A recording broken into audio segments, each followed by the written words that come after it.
Hola, hola, ¿qué tal? Bienvenidos a El Bazar de los Perdidos. Qué gusto encontrarnos de nuevo a través de esta plataforma auditiva y próximamente también visual, donde hoy les estaré hablando de un tema maravilloso, tenebroso por supuesto, pero muy humano, muy profundo. Me parece que es ideal que hablemos de la nada como ese espacio en donde ocurren muchísimas cosas. El Bazar de los Perdidos, en muchas de sus aristas, contiene esto que yo lo platico con mis amigos, con mis seres queridos, que es una oportunidad o una posibilidad de encontrar algo que te haga darle un sentido a tu existencia. Esto no es una cosa de superación personal, por supuesto, no es algo de autoayuda, es más bien una especie de fuente de conocimiento milenaria que simplemente se traspola o se traduce en mi forma de ver la vida también. Y este tema que hemos titulado ¿A dónde van los que están perdidos? Tiene una connotación realmente muy profunda. Y antes de entrar de lleno al tema, yo los saludo con mucho afecto. Les cuento que hoy es una tarde lluviosa, una tarde bastante húmeda. Yo estoy grabando desde uno de los espacios que más me gustan en mi vida, que por cierto los invito a que me sigan en mis redes personales como Michelle Campoy con Y al final. Así me pueden buscar y me pueden encontrar, y justamente a raíz de verme aquí arriba del carro, que es donde me gusta estar en muchos momentos de mi vida, pues abrí como una ronda de preguntas, ¿no? Donde le pregunto a mis amigos y seguidores qué lugar o espacio extraño o poco usual les gusta y les transmite esa paz que quizás están buscando. Pues yo ya me expolié, obviamente para mí es el carro. Me representa, creo que seguridad, silencio, confort, no lo sé. También me representa como el vientre materno, ¿por qué no decirlo? Entonces me da una sensación de paz. Así que me están escuchando desde mi coche, desde mi carro, con una vista hacia la lluvia preciosa. Y creo que es un escenario perfecto para hablarles de el todo y el nada. Que esto me da un poco de risa, y no porque tenga un tema chusco, sino porque tengo varios amigos que me buscan para que les hable del todo y del nada. De hecho, tengo algunas pláticas de café con amigos que no se han concretado aún.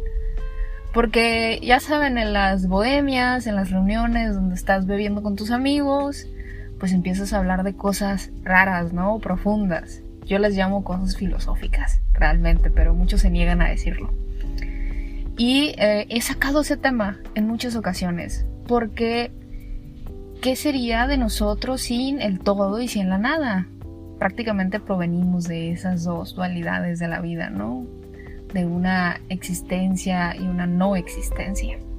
Entonces me da gracia porque quizás si este sea la introducción a las pláticas que tengo con mis amigos pendientes de, oye, cuéntame, ¿qué es el todo y el nada? A mí sí me interesa, porque de pronto existe como esta ambivalencia en las amistades de los que se niegan rotundamente a que les hable de esto, y que incluso me dicen, oye, ya pasa al siguiente tema, temas más banales quizás para ellos. Y hay otros que de pronto se muestran muy interesados o interesadas en que les cuente, y no lo sé, quizás es su propia conciencia la que les orilla a buscar ese tema.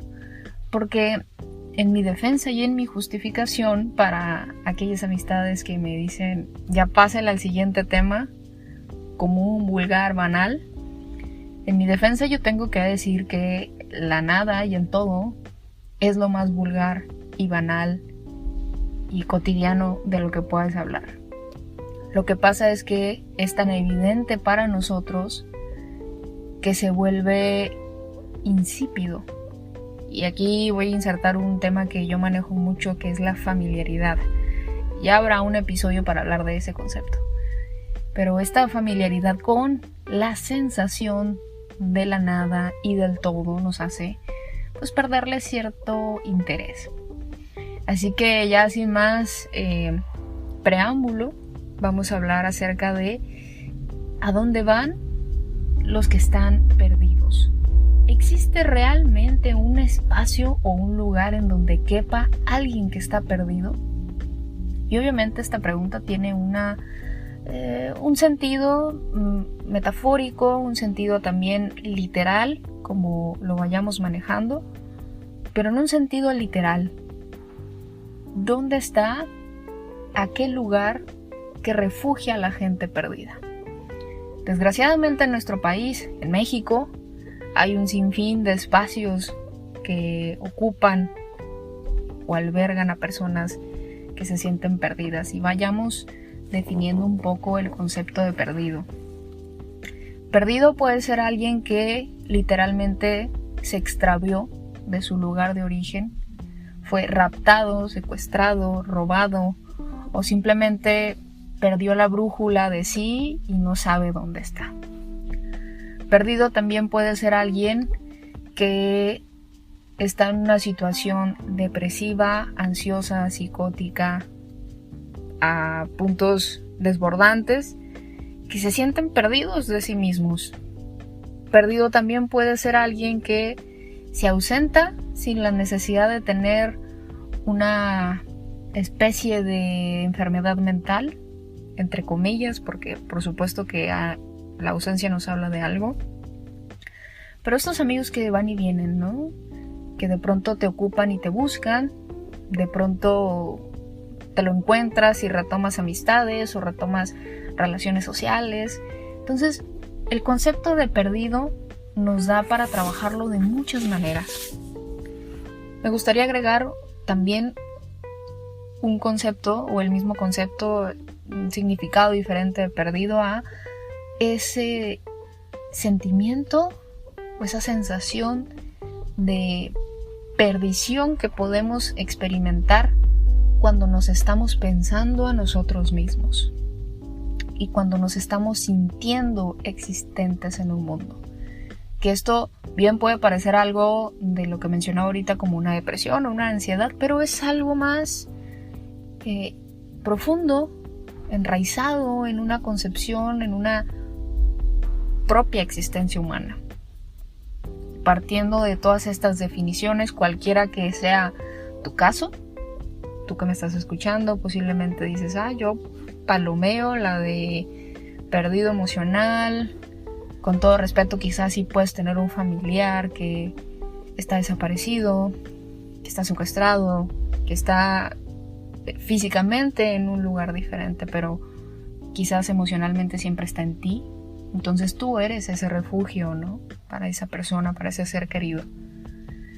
Y es este espacio que menciono, quizás el espacio donde va la gente que está perdida, pero generalmente el humano, la persona que está experimentando su propia pérdida, no es consciente de ello.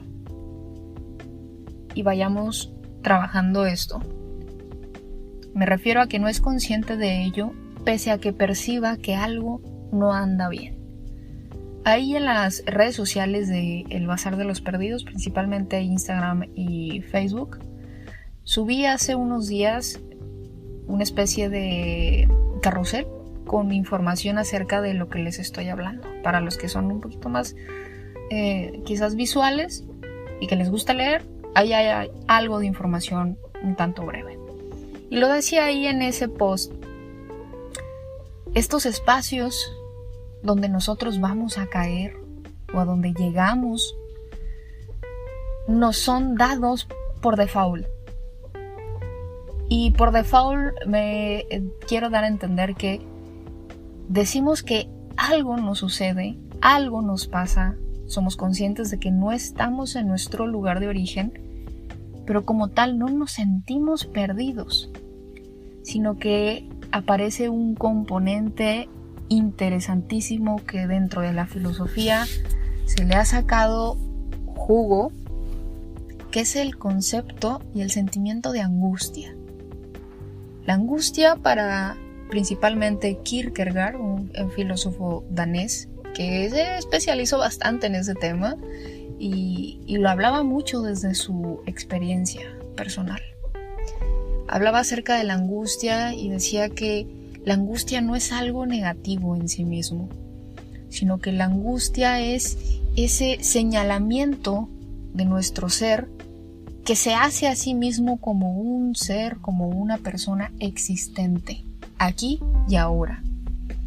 La angustia es el sabernos un cuerpo ocupando un espacio y ser conscientes de eso simbra. Ser conscientes de cómo tu cuerpo está ocupando un espacio en el mundo y cómo puede ser una moneda de uso, una moneda de cambio, en fin, un cuerpo económico, si lo queremos ver así, también le da una plusvalía o un sentido más profundo a sentirse y saberse existente. ¿Por qué? Porque como muchos filósofos lo han manejado, cuando nosotros hablamos de existir o de ser, al mismo tiempo estamos pronunciando la nada, el no ser, la negación. Hay un filósofo que a mí me encanta que se llama Derrida, Jacques Derrida, filósofo francés, muy guapo por cierto, chicas. Si ustedes son también visuales, los invito a que busquen a Jacques Derrida. Y este filósofo, un poco de la corriente existencialista, un poco de la corriente también lingüística o del lenguaje, hablaba de la deconstrucción. Y también esto va a ser un tema de otro episodio. Tenemos mucho de qué hablar, amigos, así que estén al pendiente.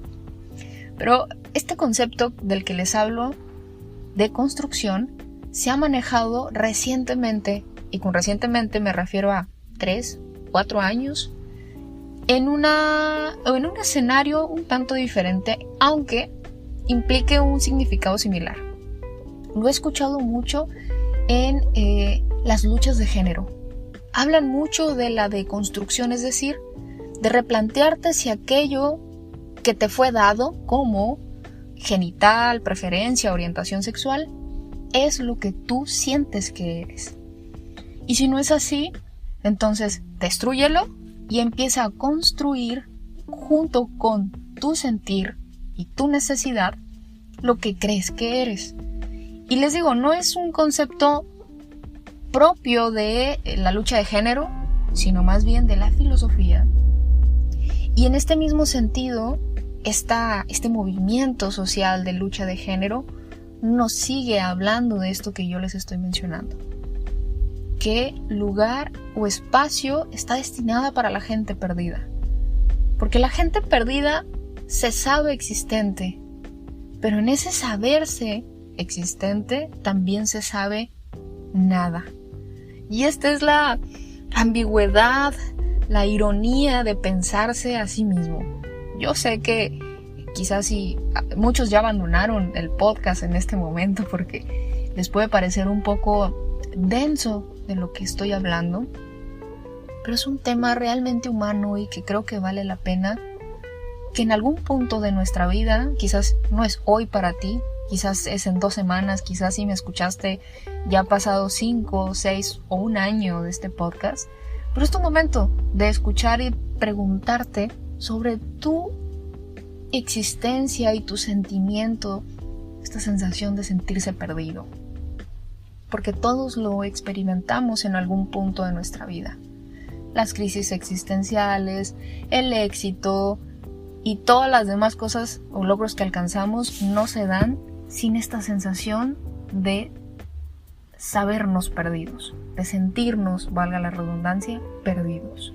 Entonces, bajo esta línea que estoy compartiendo con ustedes de un humano que se sabe existente y que al experimentar su existencia se siente nada, es decir, se evapora bajo su propio concepto mental, es de donde viene la enfermedad, quizás por muchos mencionada, la enfermedad del siglo XXI, ¿no? El estrés.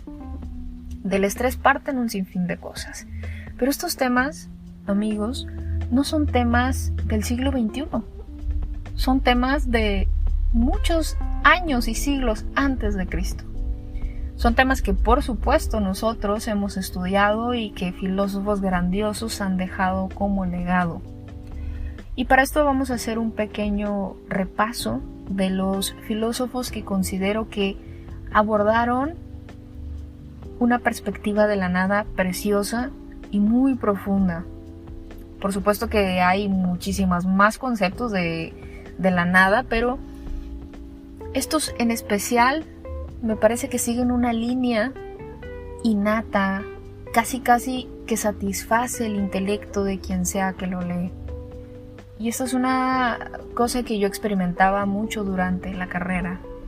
Cuando los profesores me hablaban de filósofos y de sus ideas, había con quienes yo inmediatamente hacía un match, pero un match no forzado, como una especie de conexión, de una satisfacción intelectual de decir, no tengo pruebas, pero creo que lo que estás diciendo es verdad. No como una verdad universal, pero sí como una verdad humana. Y a mí me pasa esto frecuentemente, y quizás pueda llamarse también intuición, por supuesto, pero me pasa con ciertos temas que experimento en mi vida y que abordo. Y hablemos ya de lleno con la voz de los filósofos que no están muertos, siguen vivos, los seguimos rescatando nosotros todos los días en nuestras lecturas y en los salones de clases. Y empezamos con este filósofo fascinante. Quizás la traducción del griego antiguo al griego más moderno y luego al alemán, al inglés y al castellano hizo que perdiéramos mucha connotación, mucho sentido, pero Parménides es uno de los filósofos más profundos en cuanto a la brevedad de sus conceptos. Y aquí empieza lo divertido, chicos. Traten de seguirme un poco, porque parece un trabalenguas o un juego de palabras, pero nada que no sea verdad. Parménides en su momento escribió y filosofó acerca del ser. De hecho, me parece que es su tesis principal. Él decía que el ser es y el no ser no es. Y yo sé que esto puede parecer una cosa de Cantinflas o una cosa de, no lo sé, de muchos personajes que de pronto tienen esta sátira, ¿no?, de pensamiento, pero es que la filosofía es simple. Casi la filosofía es de sentido común. Y el decir que el ser es y el no ser no es, implica que tomes una posición al respecto. Es decir, hay quienes siguieron la corriente de Parménides de decir, hablemos de las cosas que son, que existen, son las que podemos mencionar, ver, tocar, experimentar. Pero no hablemos de aquellas cosas que no son, porque no podemos ni pronunciarlas, ni experimentarlas, ni tocarlas. Y así fue como mucha de la filosofía fue dividiéndose, agrupándose en diferentes posturas, al punto en donde surgió un pensamiento filosófico interesante. Platón, por supuesto, que no desaprovechó la oportunidad de serle fiel a su personalidad revolucionaria y dijo, no estoy de acuerdo con Parménides. Me parece que el no ser es algo de lo que se tiene que hablar de manera digna y profunda. Y Platón definió el ser del no ser como algo alterno, que conceptualizó con la palabra alteridad. Decía que la alteridad es lo que propicia el movimiento y en concreto la existencia misma. Es decir, podemos hablar del ser y podemos hablar del no ser, porque gracias a estas polaridades, estas energías, estas dualidades, como lo quieran identificar, es que nosotros estamos existiendo y es que existe el movimiento. Recordemos que Platón tiene una estrecha familiaridad y un apego con el concepto de movimiento, porque para él el movimiento es lo que ha propiciado la existencia y tiene una idea cosmológica del mundo, y del mundo, ya saben, el mundo de los humanos y el mundo de las ideas. Así que en esta definición platónica se fue puliendo lo que muchísimos años después, incluso con disciplinas y corrientes científicas ajenas a la filosofía, entre comillas, pulieron, como la relatividad del tiempo, la teoría de la gravedad y un sinfín de temas que tienen mucho más validez y mucho más popularidad de lo que yo les estoy hablando en este momento. Pero los celos después los voy a platicar con ustedes, ¿no? Los celos y la cierta impotencia que me da que la gente crea que la filosofía es de viejitos. No, no es de viejitos, es algo muy interesante. Pasando de Platón, hablemos ahora de un filósofo con bastantes tintes teológicos, que es Duns Scoto. Duns Scoto tomó la ideología platónica, de hecho siguió la corriente de los neoplatónicos, que es decir, son los que siguieron o continuaron con el pensamiento platónico. Y Duns Scoto, en su estructura mental, habló acerca de Dios y dijo que la nada era Dios. Imagínense decir esto en un siglo en donde no estaban las cruzadas aún, pero sí estaba brutal casi pulverizar el concepto de Dios para reafirmarlo. Porque Duns Scoto hizo esto. Duns Scoto dijo que la nada es Dios porque Dios es la negación y la ausencia de toda esencia o sustancia. Y boom, ¿no? Nos explota la cabeza en este momento, dejamos de existir y nos funcionamos con el todo. Pero esta misma ideología, este mismo pensamiento lo manejó un tanto Spinoza, otro filósofo del cual yo les he hablado y les he dicho que estoy fascinada con él. Spinoza también hablaba acerca de esta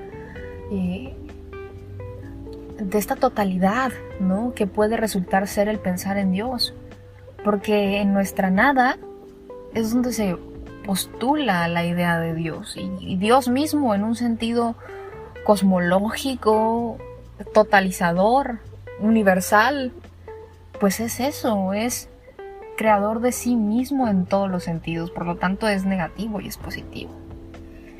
Además de Duns Scoto, Hegel también habló sobre la nada y dijo que tanto lo positivo como lo negativo, es decir, para él, recordemos que lo positivo y lo negativo, en una traducción muy castellana, es el devenir. Y el concepto de devenir significa algo que está en movimiento.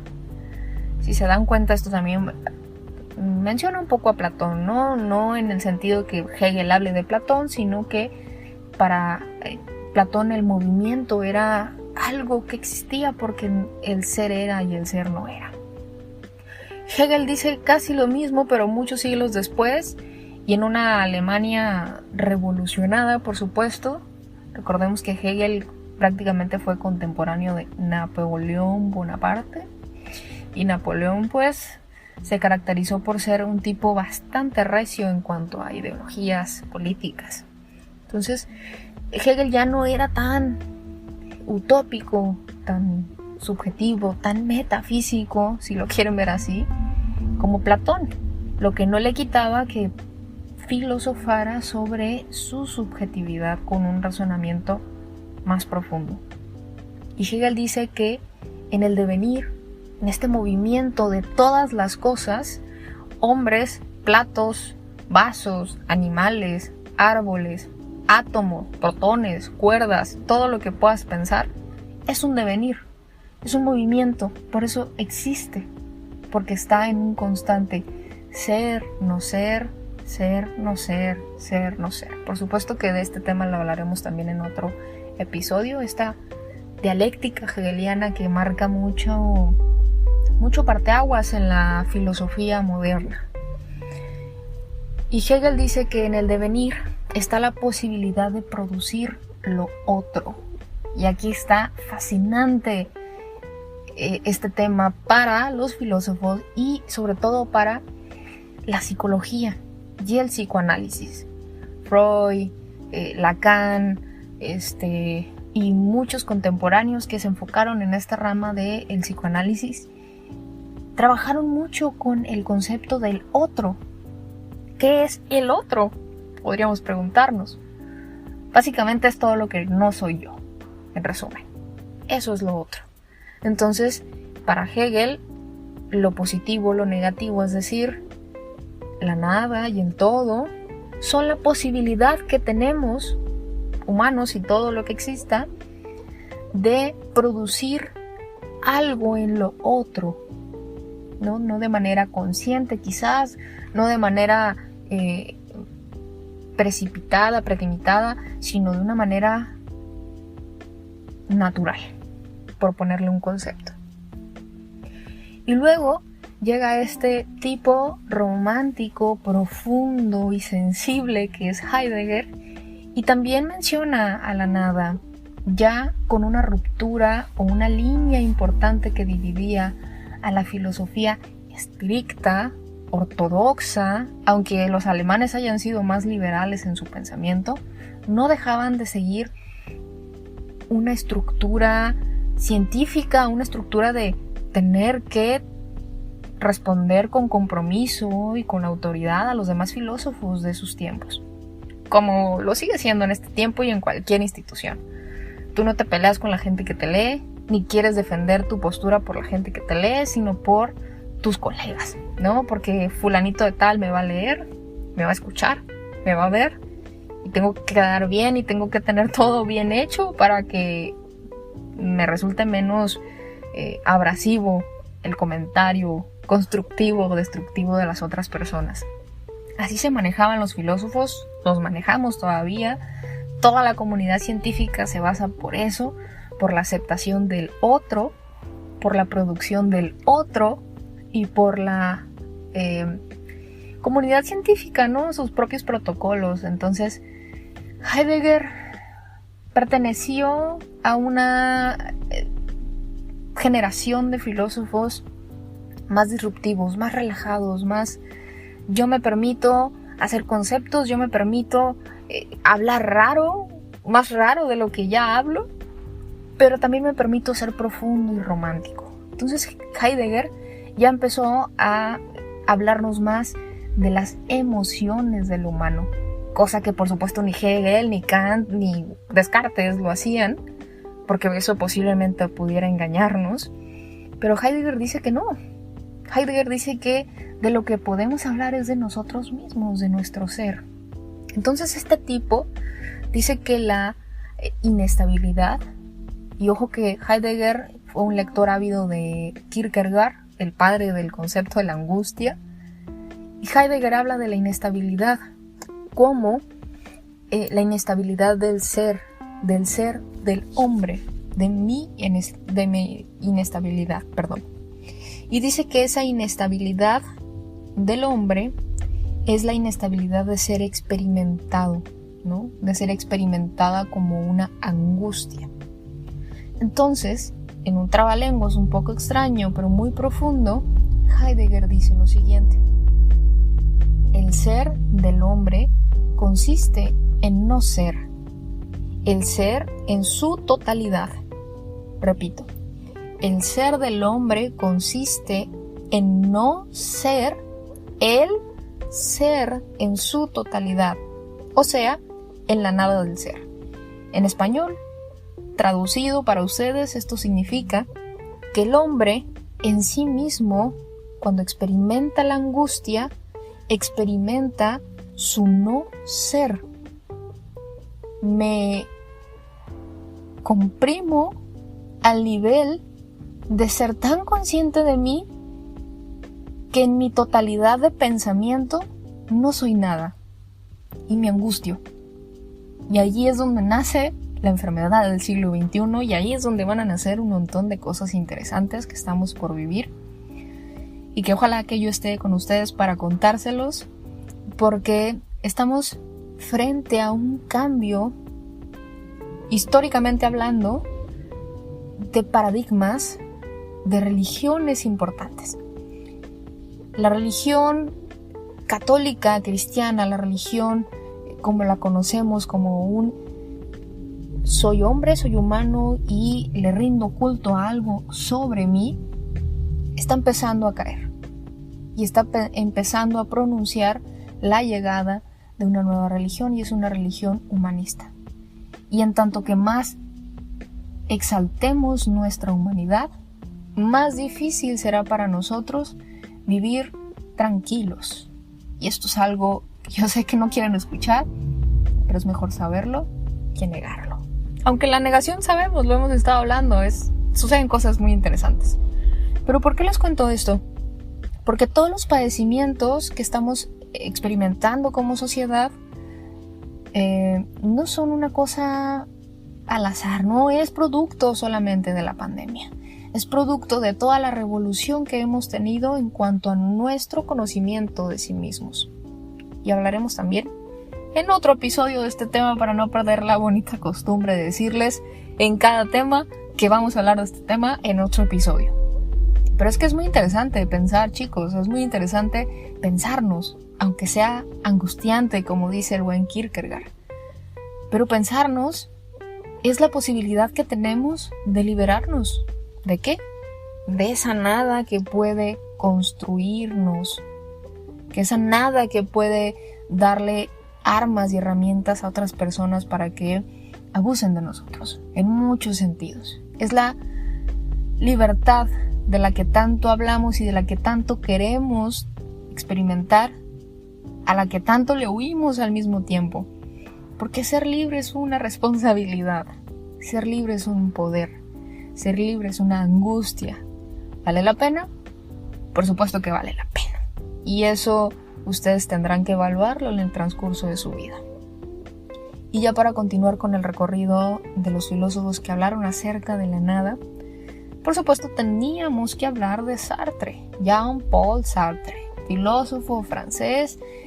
Muchos dicen que el precursor de la corriente existencialista, del existencialismo, del caos, de la angustia, de las crisis, de todo lo que conlleva humano. Yo creo que el existencialismo se formó desde hace mucho tiempo, pero como disciplina, pues por supuesto que Sartre le dio mucho empuje. Y Sartre dice que de este modo de existirnos, de experimentarnos, es que nosotros tenemos la posibilidad de circundar, es decir, de dibujar, experimentar, de casi como de sustraernos hacia una nada que nos aísle de nosotros mismos. Y este aislarnos significa ponernos fuera de nuestro ser para poder interrogarlo y ver nuestra totalidad.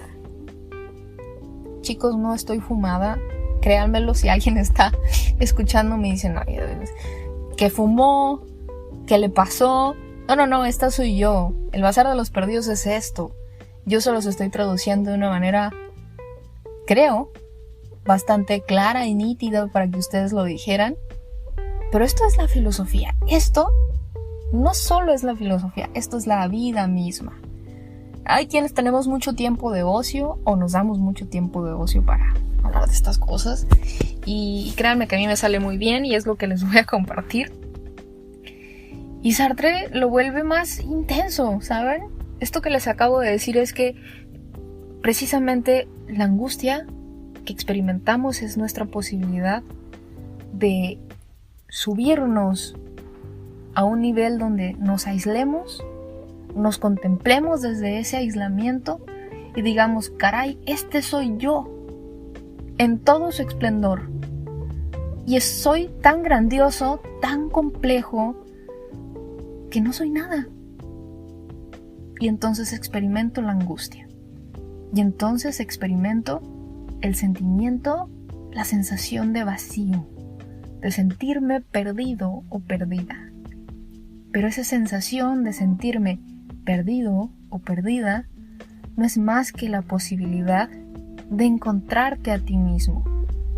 Esto es el bazar de los perdidos, una posibilidad de encontrar a otra gente que de manera ingenua se sabe perdido, pero que quiere de manera consciente encontrar su espacio. El bazar de los perdidos busca que ustedes que me están escuchando, incluso yo con esta actividad de platicar con ustedes de manera asincrónica, nos encontremos y dialoguemos y sobre todo hagamos debate. Es importante el debate. Aquí no hay generación de cristal, chicos. Aquí todos somos seres que pretenden ser racionales y que pueden hablar de las cosas. Y veamos cómo la pregunta que inició con este tema sobre a dónde van los que están perdidos tiene todo el sentido y toma una significación profunda en tu vida cotidiana. No les estoy hablando de álgebra, no les estoy hablando de los átomos, no les estoy hablando del pi, ni del radio al cuadrado, ni absolutamente de nada que muchas veces preguntamos en las escuelas cómo lo voy a usar en mi vida cotidiana. Les estoy hablando de algo muy, muy cotidiano y humano, que es nuestra propia existencia andando día con día. Así que sentirnos perdidos no es el fin del mundo. Sentirnos perdidos es el síntoma de que ejercemos o pretendemos o vamos a ejercer nuestra libertad. Una libertad consciente, una libertad hasta cierto punto cruda, pero completamente liberadora.